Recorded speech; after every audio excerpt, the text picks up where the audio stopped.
कृष्ण के आंसू। एक बार श्रीकृष्ण को रोते देखकर गोपी श्रीकृष्ण से रोने का कारण पूछती है।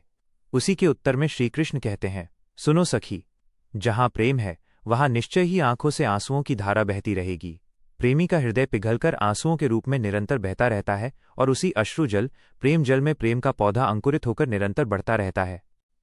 सखी, मैं स्वयं प्रेमी के प्रेम में निरंतर रोता रहता हूं।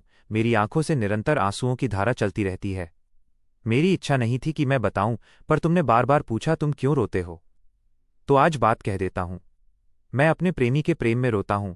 जो मेरा प्रेमी है वो निरंतर रोता है और मैं भी उसके लिए निरंतर रोता हूं। सखी, जिस दिन मेरे जैसे प्रेम के समुद्र में तुम डूबोगी, जिस दिन तुम्हारे हृदय में प्रेम का समुद्र, उसी प्रेम का समुद्र जो मेरे हृदय में नित्य निरंतर लहराता रहता है, लहराने लगेगा, उस दिन तुम भी मेरी ही तरह बस केवल रोती रहोगी। सखी, उन आंसुओं की धारा से जगत पवित्र होता है। वे आंसू नहीं है, वो तो गंगा यमुना की धारा है। उनमें डुबकी लगाने पर फिर त्रिताप नहीं रहते। सखी, मैं देखता हूं कि मेरी गोपी, मेरे प्राणों के समान प्यारी गोपी रो रही है। मेरी प्रियतमा रो रही है। बस मैं भी ये देखते ही रोने लगता हूं।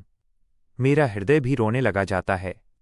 मेरी प्रिया प्राणों से बढ़कर प्यारी गोपी जिस प्रकार एकांत में बैठकर रोती है, वैसे ही मैं भी एकांत में बैठकर रोता हूं और रो रोकर प्राण शीतल करता हूं। यही है मेरे रोने का रहस्य। जय श्री कृष्ण। धार्मिक और प्रेरक पोस्ट के लिए हमारे फेसबुक चैनल को फॉलो जरूर करें।